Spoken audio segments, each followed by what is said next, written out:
지난주까지 설교 제목을 사랑으로 썼었습니다. 근데 우리 사랑의 목사님이신 재유 목사님이 지난주에 사랑을 너무 열정적으로 설교해 주셔서 제가 급하게 내용을 바꿨습니다. 우리는 인생을 가만히 돌아보면 혼자라는 단어를 설명하기 참 어렵습니다. 그렇죠? 우리는 태어날 때부터 수많은 관계를 맺으며 살아가고요. 그리고 그 관계 속에서 살아갑니다.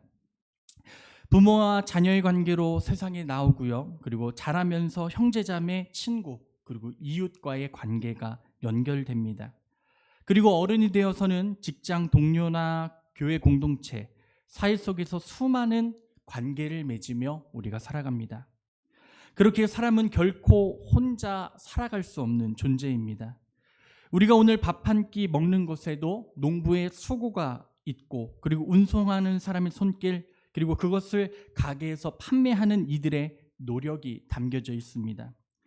휴대폰 하나, 옷 하나, 그것도 나 혼자 만드는 것이 아니라 전 세계 수많은 이들의 연결 속에서 만들어진 것을 우리가 가지고 다니고 이용하고 사용하고 있는 것입니다. 그래서 겉으로는 내가 혼자 사는 것 같아 보여도 사실은 보이지 않는 수많은 연결고리 덕분에 우리가 살아가는 것을 알 수가 있습니다. 성경도 처음에 이를 분명히 말씀해 주십니다. 창세기 1장 27절에 하나님이 자기 형상 곧 하나님의 형상대로 사람을 창조하시되 남자만 만드신 것이 아니라 남자와 여자를 창조하셨다고 말씀하십니다. 창세기에서는 하나님께서 아담이 홀로 있는 것을 보시며 사람이 혼자 있는 것이 좋지 아니하다 하시고 하와를 지어주셨습니다. 그리고 하나님께서 사람을 만드실 때부터는 우리는 많은 관계와 연결 속에서 완전해지는 존재임을 보여주고 계시는 것이 하나님의 은혜입니다. 하지만 요즘의 현대사회는 어떻습니까? 가장 50대, 60대에게 대두되고 있는 것, 특히 남성분들에게는 고독사가 참 많다고 합니다. 혼자 살다 혼자 죽음을 맞이했고, 그리고 그 죽음도 알아주는 사람이 없어서 썩은 시체로 발견되는 경우가 참 많이 있다는 겁니다. 그런데 그것만이 문제가 아닙니다. 요즘의 아이들도 그렇습니다. 점점 개인주의가 강해지고 나 혼자 잘 살면 된다는 생각이 깊이 스며들어가고 있습니다. 그래서 뭐가 많이 무너지고 있습니까? 선생님의 교권이 많이 무너지고 있다고 합니다. 아이가 잘못을 했습니다. 선생님이 혼을 냅니다. 그것이 아이가 잘못했기 때문에 선생님이 혼을 낸 것인데, 부모는 자기의 이기심과 자기의 자녀에 대한 그 애정이 강하기 때문에 자식의 잘못은 보지 못하고 선생님이 자기의 자녀를 혼낸 것만 보게 되는 세상을 살아가고 있다는 겁니다. 요즘에 참 젊은 사람들, 심지어 연세 드신 분들도 SNS를 참 많이 하십니다. 그렇죠? 우리들이 그것을 볼 때에 우리가 인터넷으로 연결되어 있는 것처럼 보이지만 실제로는 외롭고 단절된 사람들이 참 많이 있다는 겁니다. 축구 경기를 예로 들어볼까요? 축구 경기를 스포츠 선수 중에 누가 제일 잘한다고 생각하세요? 손흥민이요? 그러실 줄 알았어요. 우리나라에선 손흥민이죠. 네, 뭐 메시나 호날두 같은 사람들 있잖아요. 축구는 몇 명이 뛰는 경기죠? 11명이 뜁니다. 만약에 호날두가 내가 축구를 세상에서 제일 잘하니까 11대 1로 경기를 하겠다 하면 경기가 가능할까요? 안 되죠. 한 명이 11명의 팀워크를 이길 수 없는 것처럼 우리가 이 세상을 살아갈 때에 우리는 여러 사람과 유대관계를 당연히 가질 수밖에 없고 그들과 관계를 맺으며 살아갈 수밖에 없는 것이 당연하다는 것입니다. 우리의 교회도 마찬가지입니다. 어떤 사람에는 눈에 잘 띄는 공격수 같은 자리, 즉 찬양대나 말씀을 전하는 목회자처럼 보일 수가 있습니다. 그러나 뒤에서 묵묵히 기도하시는 분들, 청소하고 섬기시는 분들, 그리고 헌신으로 교회를 바쳐주시는 분들이 없다면 교회는 온전함 가운데 세워지지 않을 것입니다. 교회는 각 지체가 연결될 때에 비로소 그리스도의 몸으로 온전히 서게 된다는 겁니다. 그래서 저는 오늘 설교의 제목을 너와 나의 연결고리라고 지었습니다. 한번 같이 따라해 볼까요? 너와 나의 연결고리. 이 제목에는 참 중요한 메시지를 담아놨습니다. 나 혼자만의 신앙이 아니라 옆에 있는 형제 자매와 이어져 있는 신앙, 사람과 사람 사이를 성령께서 맺어주신 영적인 연결이 분명히 있다고 말씀하시는 겁니다. 그래서 오늘 우리는 고린도전서 12장을 통해서 우리가 어떤 연결고리로 묶여 있는지, 그리고 그 연결이 우리의 교회를 어떻게 세워나가는지를 함께 말씀을 통하여 은혜를 나누어 보고자 합니다. 그래서 오늘 말씀 12절과 13절을 다시 한번 읽어보는데요. 다시 한번 더 12절과 13절 읽어보겠습니다. 몸은 하나인데 많은 지체가 있고 몸에 지체가 많으나 한 몸과 같이 그리스도도 그러하니라. 우리가 유대인이나 헬라인이나 종이나 자유인이나 다 한 성령으로 세례를 받아 한 몸이 되었고 또 다 한 성령을 마시게 하셨느니라. 아멘. 오늘 이 12절 13절의 말씀을 보면 사도 바울은 교회를 뭐에 비유하죠? 나의 몸에 비유합니다. 몸은 하나인데 그 안에는 수많은 지체와 장기들이 있습니다. 손도 있고 발도 있고 눈도 있고 귀도 있습니다. 겉으로 보기엔 다 다르지만 다 누구 거예요? 내 거죠. 맞습니다. 다 한 몸이라는 뜻입니다. 우리가 평소에 크게 의식하지 않는 몸의 작은 부분 하나가 없다고 생각해 보십시오. 예를 들어서 엄지손가락 하나가 없다면 어떨까요? 나머지 네 손가락이 멀쩡히 있어도 젓가락질하기, 글쓰기, 물건 잡는 일이 제대로 평소처럼 되지 않을 것입니다. 또 발가락 하나만 없어도 균형을 잡기가 어려워지고 걷는 것이 크게 힘들어질 겁니다. 작은 치아 하나만 빠져도 밥 먹는 게 불편하고 소화까지 영향을 받습니다. 이 모든 것들이 보잘것없어 보이는 부분이지만 그게 빠지면 전체가 불편해진다는 겁니다. 그렇듯 우리 몸 안이나 밖에는 작은 것 하나 필요하지 않은 것이 없습니다. 그래서 13절에 바울은 이렇게 말합니다. 우리가 유대인이든 헬라인이든 종이든 자유인이든 다 한 성령으로 세례를 받아 한 몸이 되었다. 또 다 한 성령을 마시게 하셨다라고 말을 전합니다. 이게 무슨 뜻일까요?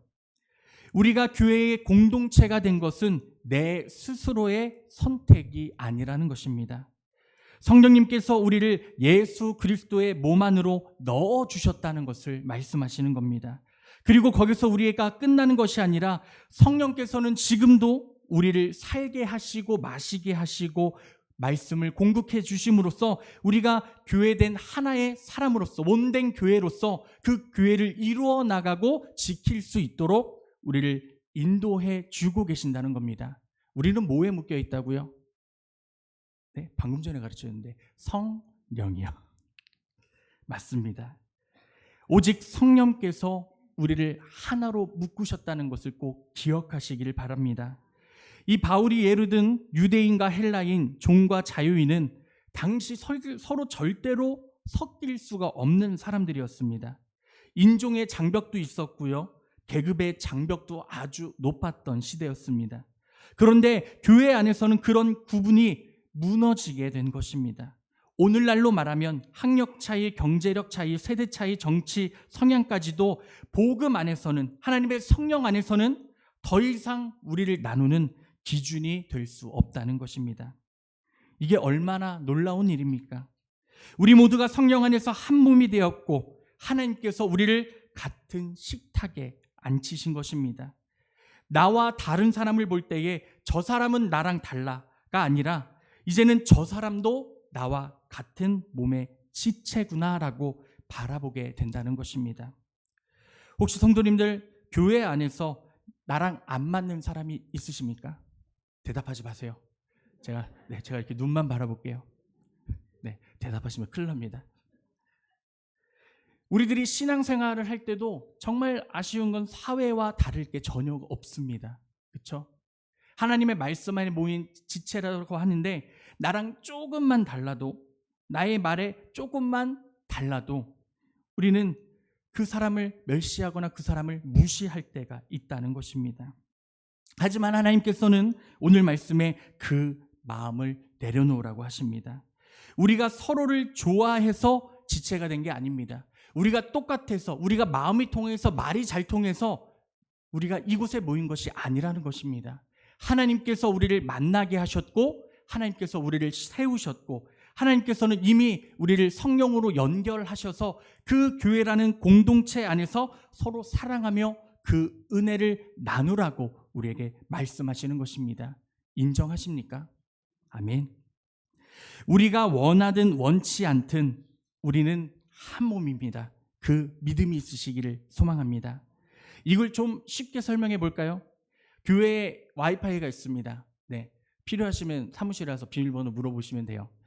이 와이파이가요, 신기하게 신호는 하나인데 20명, 30명의 사람들이 그 전파를 받아 자신이 하고 싶은 핸드폰으로 일을 할 수가 있습니다.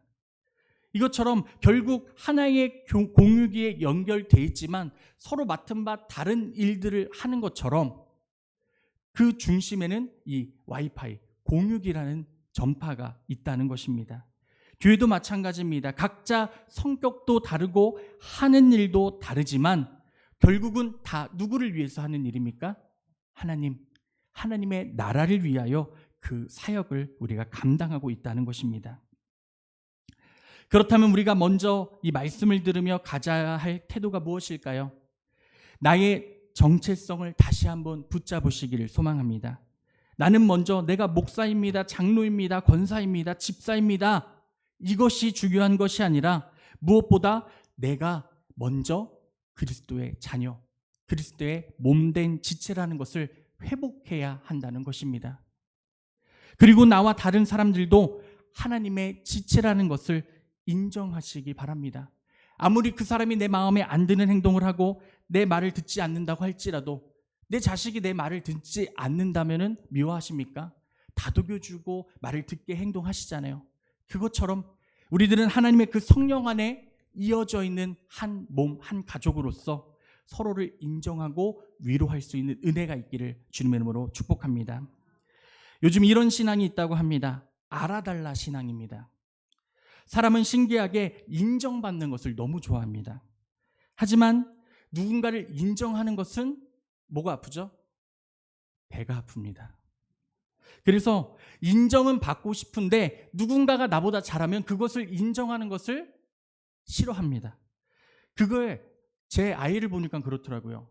저희 둘째 아이가 감당이 안 됩니다. 네. 첫째 때 경험하지 못했던 별의별 신기한 일들을 정말 많이 경험합니다. 막 길에 가다가 뭐 안 해주면 바로 해요. 경험해보지 못했거든요. 네. 오늘부터는 또 유모차를 안 타겠다고 결단을 했나 봐요. 네, 유모차에 절대 앉질 않습니다. 그러다가도 자신이 뭔가를 하나를 해요. 그러면은 엄마, 아빠 하면서 와서 자기가 뭔가를 했다는 것을 알아달라고 인정해달라고 합니다. 하지만 인정제에 또 뭐가 있죠? 떼쓰고 울고 알아달라 해달라 그런 모습들이 나타납니다. 우리의 신앙도 그렇습니다. 항상 알아달라고 합니다. 들어달라고 합니다. 그리고 누군가가 나에게 먼저 인사해 주길 원하고 먼저 다가와 주기를 원합니다. 물론 나의 아픔과 어려움을 나누는 것은 필요합니다. 하지만 그 자리에만 우리가 머물러 있다면 결국 신앙이 자기중심적인 단계에서 더 높은 곳으로 나아가지 못하게 된다는 것입니다. 우리 성도님들 기억하십시오. 성숙한 신앙은 나만 알아달라는 자리에서 머물지 않고 오히려 다른 사람의 아픔을 먼저 알아주고 품어주고 기도해주는 신앙임을 기억하시기를 주님으로 축복합니다. 그래서 이렇게 한번 실천하는 신앙이 되셨으면 좋겠어요. 평소에 잘 인사하지 않던 성도님들이 있다면 먼저 다가가서 인사할 수 있는 그러한 은혜, 그리고 그 이름을 부르며 축복합니다라고 사랑을 나눠줄 수 있는 은혜, 또 나와 나이가 다른 세대의 아이들이나 자녀들에게 다가가서 너가 멋있다, 너가 대단하다라고 인사해 줄 수 있는 은혜, 그러한 실천이 우리 가운데 나타나기를 소망합니다. 그 모든 것들이 행해지고 이루어질 때 결국 우리를 하나로 붙잡아 주시는 분은 바로 하나님 성령님임을 믿으시기를 바랍니다. 사람끼리 맞추려 하면은 삐걱거리기 마련입니다. 왜냐? 너무 다르게 만드셨거든요. 서로를. 얼굴이 비슷할 수는 있어요. 뭐 요즘에 도플갱어라고 해서 뭐 연예인들끼리 막 비슷한 사람 찾잖아요. 모습이 살짝 비슷할 수 있어요. 왜냐? 하나님도 만드실 때 그렇게 많은 인간들을 만드시는데, 그렇죠? 다 다르게 만드시다 보면 저 같아도 머리가 아플 것 같아요. 그런데 신기하게 성격은 조금씩 다 틀리더라고요. 서로를 인정하십시오. 오케스트라에서 수많은 악기들이 이렇게 연주되잖아요. 뭐 트럼펫도 바이올린도 첼로도. 그런데 그 악기들이 연주를 시작하기 전에 어떻게 음을 맞추시는지 아세요? 저 같으면 이렇게 생각했거든요. 옆에 있는 사람이 이렇게 연주를 하고 있으면 그거를 들으면서 맞춘다라고 생각했는데, 이 악기를 인도하는 리더가 라 음을 잡아준다고 합니다. 라 이러면 모든 악기들이 그 라 음에 소리를 맞춰서 튜닝을 하는 거예요. 그 일이 없으면 불협화음이 일어난다고 합니다. 이것처럼 우리의 교회도 하나님께 이 라음처럼 우리의 중심을 하나님의 말씀에 맞출 때에 조화로운 소리가 나타날 줄로 믿습니다. 나의 고집과 나의 생각을 내려놓으십시오. 그것을 내려놓고 하나님의 생각을 구하며 바라며 나아갈 때에 우리의 중심을 맞추시는 하나님이 성령의 임재함과 일하심을 통하여서 우리를 하나 되게 하시고 우리를 더욱더 기쁨의 공동체로 변화시켜 주실 줄로 믿습니다. 그 변화의 중심에 서시는 우리 성도님들 되시기를 주님의 이름으로 축원합니다. 그리고 두 번째는 지체는 서로가 필요할 수밖에 없다고 합니다. 우리가 앞에서 살펴본 것처럼 교회는 한 성령 안에서 이미 하나가 되었습니다. 그런데 사도 바울은 여기서 한 가지 더 중요한 사실을 알려줍니다. 바로 하나된 교회는 각 지체가 서로를 필요로 한다는 것입니다. 우리 14절 말씀을 같이 읽어볼까요? 14절입니다. 본문 함께 읽습니다. 몸은 한 지체뿐 아니요 여럿이니. 아멘. 그러니까 몸은 단순히 눈 하나, 손 하나로 이루어져 있지 않다는 것입니다. 수많은 지체가 모여야 비로소 한 몸이 된다는 겁니다. 그런데 사도 바울은 이어서 아주 재미있는 가정을 말씀으로 던집니다. 우리 15절을 같이 읽습니다. 만일 발이 이르되 나는 손이 아니니 몸에 붙지 아니하였다 할지라도 이로써 몸에 붙지 아니한 것이 아니요. 16절도 같이 읽습니다. 또 귀가 이르되 나는 눈이 아니니 몸에 붙지 아니하였다 할지라도 이로써 몸에 붙지 아니한 것이 아니니라. 아멘. 이게 무슨 뜻이냐 하면요, 지체들이 서로 나는 쓸모없어, 나는 필요 없어 라는 장면을 상상하게 하는 겁니다. 얼마나 우스운 상황입니까? 눈이 그렇습니다. 아유, 나는 냄새도 못 맡는데 보기만 하는데 무슨 필요가 있겠어. 손이 말합니다. 나는 맛을 느끼지 못하는데 내가 무슨 필요가 있겠어 라는 그 상황을 사도 바울이 말씀을 통해 말하고 있는 것입니다. 발이 손에게 나는 필요 없어 라고 말한다면 몸이 어떻게 움직이겠습니까? 귀가 눈에게 나는 필요 없어 라고 말하면 몸이 어떻게 제대로 기능을 하겠습니까? 그렇기 때문에 오늘 주시는 말씀에서 이 14절 15절을 통하여서 우리 입술에서 사라져야 할 말이 있습니다. 쓸데없다라는 말입니다. 바울은 분명히 말합니다. 지체는 서로에게 쓸데없다라고 말할 수 없습니다. 교회 안에서도 그렇습니다. 우리는 가끔 이런 생각을 합니다. 나는 할 줄 아는 게 별로 없어. 나는 쓸모없는 성도야. 나는 그냥 교회에서 예배만 드리고 가는 성도야. 반대로 또 이렇게 말할 때도 있습니다. 저분은 왜 저러는 걸까? 저분이 저러지 않으면 교회가 더 잘 굴러가. 하지만 성도님들, 말씀은 분명하게 말합니다. 그런 말을 할 수 없다. 왜냐하면 하나님께서 이미 그 자리에 그 분을 그에게 맞는 옷을 입혀 그 자리를 섬기게 두셨기 때문입니다. 내가 보기엔 작아 보여도 내 눈에는 필요 없어 보일지라도 하나님께서는 우리 성도님들 각각 맡은 자리와 그 은혜는 하나님께서 반드시 필요하시기 때문에 세우신 자리라는 것입니다. 믿으십니까? 우리가 하는 찬양의 고백과 보이지 않는 자리에서 하는 작은 기도의 소리일지라도 하나님께서는 그것이 필요하시기 때문에 이 만수교회 공동체 안에 우리를 세우셨고 그 사명을 감당하게 하셨다는 겁니다. 다시 우리의 몸을 생각해 보십시오. 만약에 우리의 심장이 나는 필요가 없어 라고 한다면, 그래서 심장이 멈춰버린다면 어떻게 됩니까? 필요 없다고 말했던 손과 발과 눈과 입과 혀가 움직일 수 없을 것입니다. 우리의 눈에 보이지 않아도 심장은 계속 뜁니다. 그렇죠? 심장이 얼마나 많이 뛰시는지 아십니까? 정말 많이 뜁니다. 왜냐하면 제가 조사를 안 해봤거든요. 하여튼간 정말 많이 뜁니다. 네, 조사를 한번 해볼 걸 그랬어요. 교회에서도 똑같습니다. 어떤 사역은 눈에 잘 보이죠. 교회 앞에서 안내하시는 분들, 그리고 찬양하는 사람들 참 눈에 잘 띕니다. 하지만 그 뒤에는 수없이 많은 성도님들의 기도와 눈물과 헌신이 있다는 것입니다. 주중에 아무도 모르게 교회를 청소하는 손길, 새벽마다 교회를 위하여 기도하는 눈물, 아이들을 돌보느라 주일에 예배당에 들어오지 못하는 교사들, 방송실에서 소리와 화면을 잡아주는 성도님들의 이 모든 손길이 모여야 비로소 교회가 온전히 세워지고 예배가 가능하게 된다는 것입니다. 눈에 보이지 않는 자리들이 사실은 교회를 살리는 힘이라는 것을 기억하시기를 바랍니다. 그렇게 우리가 무슨 일을 하던 하나님이 주신 섬김 가운데 비교와 열등감을 내세우는 것이 아니라, 그리고 우월감을 내세우는 것이 아니라, 그 모든 것 내려놓고 우리는 주님 안에 한 가족, 주님 안에 다를 것이 없는 그 은혜라는 것을 깨달으시고 오직 하나님만을 바라보는 은혜가 있기를 주님의 이름으로 축복합니다. 얼마 전에 제가 우연히 우리들 교회의 주보를 접하게 되었습니다. 제가 주보를 만들 때 보면 4장이거든요. 저희 교회 주보가. 그렇죠? 그거 만드는 것도 참 힘든데 그 교회는 주보가 한 책처럼 한 이 정도 한 10장, 13장이 됩니다.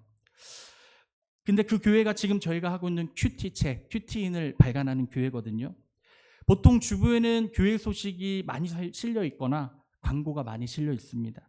그런데 이 주보에는 특별한 내용이 실려 있었습니다. 바로 간증문입니다. 한 4명의 간증문이 이렇게 4페이지를 통해서 적혀 있더라고요. 그런데 제가 그 간증을 읽으면서 참 신선한 충격을 받았습니다. 간증을 쓴 사람의 사진이 붙어 있고요. 그리고 그 옆에 제목이 무엇냐 하면은 여자 청년이었거든요. 나는 알코올 중독자였습니다. 교회 주보예요. 안 놀라세요? 네? 교회 주보에 자신의 얼굴을 붙여놓고 옆에다가 나는 알코올 중독자였습니다 라고 이렇게 간증문을 적어놨더라고요.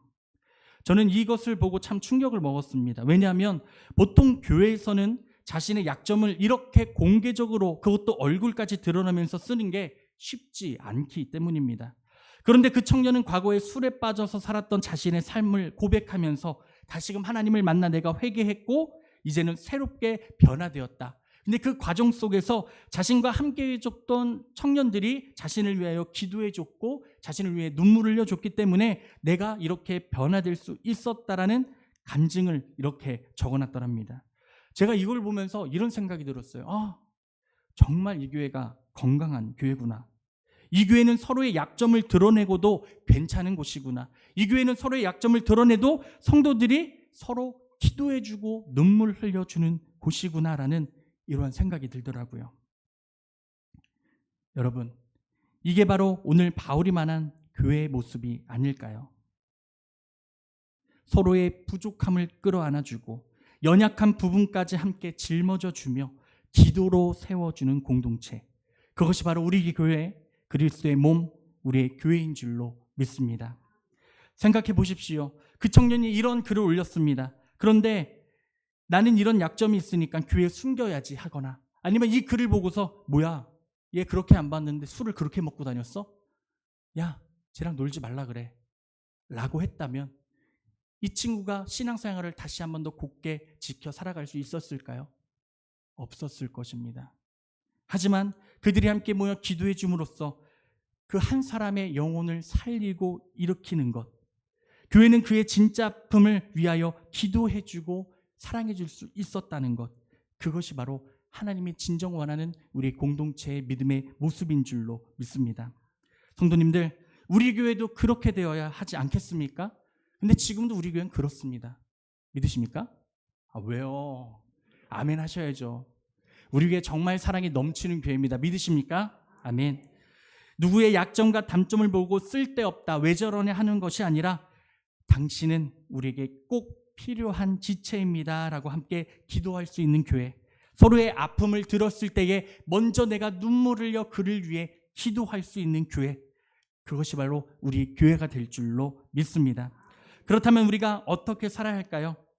부정의 말을 입에서 지우십시오. 네? 주일날 식사를 하시면서 국이 왜 이렇게 써? 그러지 마시고 무조건 맛있다고 하십시오. 그 작은 헌신 하나하나가 얼마나 소중합니까? 누군가가 청소를 하고 있다면 옆에 가서 함께 도와주십시오. 저 사람 맨날 청소만 해. 그게 아니라 누군가가 찬양을 하는데 삑사리가 납니다. 그러면 이렇게 말씀하십시오. 내가 같이 서서 도와줄게. 그럴 수 있는 믿음이 얼마나 하나님 안에 아름다운 고백이 될 수 있을까요? 서로를 격려하십시오. 서로에게 사랑을 전하십시오. 그때에 더욱더 건강한 은혜가 우리 가운데 나타날 줄로 믿습니다. 우리 옆에 계신 분에게 이렇게 한번 고백할까요? 나는 당신이 필요합니다. 나는 당신이 필요합니다.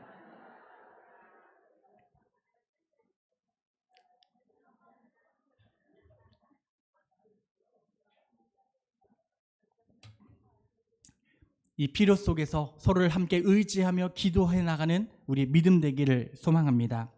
마지막으로 바울이 말하는 교회 공동체는 이런 교회입니다. 함께 울고 함께 웃는 공동체라고 말합니다. 우리 25절부터 27절까지 말씀 함께 읽어보겠습니다. 25절 27절입니다. 몸 가운데서 분쟁이 없고 오직 여러 지체가 서로 같이 돌보게 하셨느니라.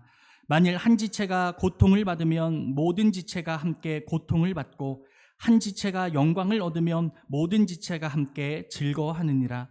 너희는 그리스도의 몸이요 지체의 각 부분이라. 아멘. 할렐루야. 얼마나 은혜로운 말씀입니까? 교회의 진짜 모습은 이 말씀처럼 서로 다투는 것이 아니라 서로 돌보고 함께 울고 웃는 공동체라는 것입니다.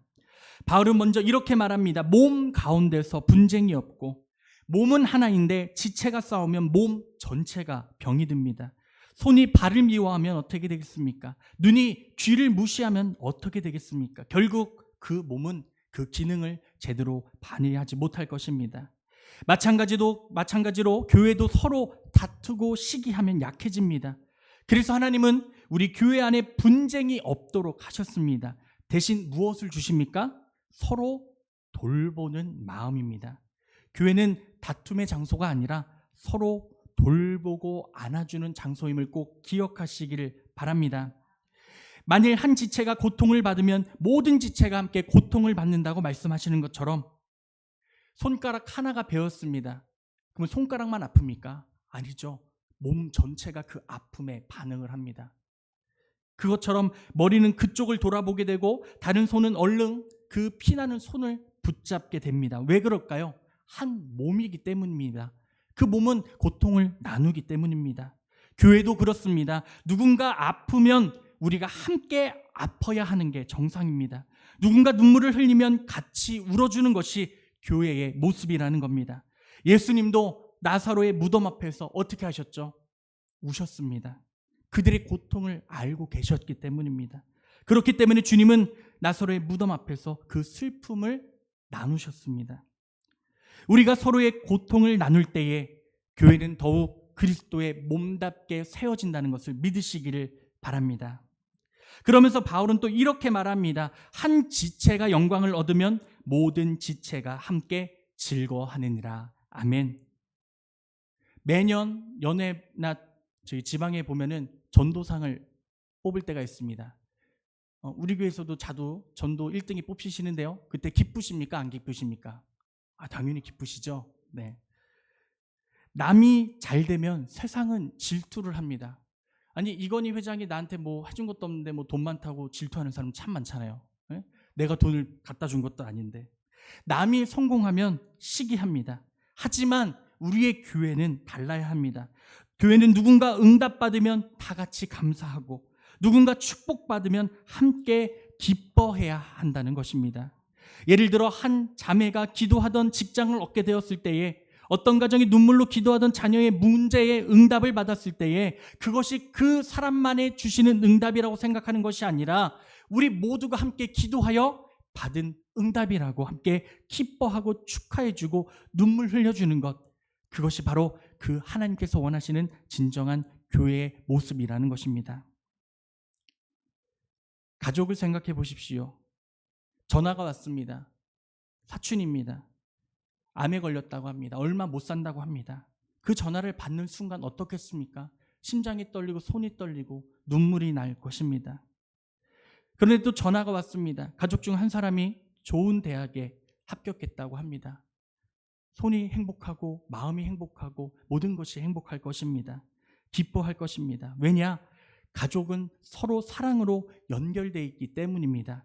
그렇기 때문에 가족이 슬플 때 함께 눈물 흘려주고 가족이 기쁠 때 함께 웃어줄 수 있는 것, 그것이 진정한 가족의 모습 아닙니까? 그런데 하나님께서는 오늘 말씀의 중심에 교회는 하나님의 가족이라고 말씀하십니다. 그러므로 우리도 교회 안에서 누군가가 아프면 함께 울고 누군가가 잘 되면 함께 웃을 수 있는 은혜가 있어야 할 줄로 믿습니다.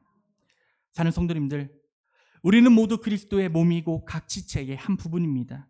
그러므로 우리는 분쟁 대신 서로를 돌보아야 합니다. 누군가가 고통당하면 함께 울고 누군가가 영광을 얻으면 함께 기뻐해야 합니다. 이게 바로 오늘의 제목처럼 너와 나의 연결고리가 됨을 믿으시기를 바랍니다. 그리고 이 모습이야말로 세상에 보여줄 교회의 참된 아름다움임을 믿습니다. 그 아름다움을 품으시고 아름다움을 나누시고 아름다움을 전하시는 우리 믿음의 성도님들 되시기를 소망합니다. 말씀을 정리합니다. 오늘 우리는 고린도전서 12장의 말씀을 통해 교회의 참된 모습을 함께 나누었습니다. 교회는 그리스도의 몸이요 우리는 그 몸을 이루는 지체라고 말씀합니다. 우리는 뭐에 묶여 있습니까? 성령 안에 하나로 묶여 있다고 말씀합니다. 그래서 서로가 서로를 필요로 하며 연약한 지체를 귀히 여기고 함께 울고 함께 웃는 공동체가 되라고 말씀하십니다. 그런데 이제 이 말씀을 붙잡으며 우리 교회의 현실로 한 걸음 들어봐 보기를 원합니다. 우리 교회는 내년에 교회 리모델링을 준비하고 있습니다. 또 이번 달에는 884의 기적 전도 축제를 앞두고 있습니다. 참 감사한 일이고 참 기대되는 일입니다. 하지만 여기서 우리가 잊지 말아야 할 것이 있습니다. 우리의 건물만이 새롭게 세워지지 않았으면 좋겠습니다.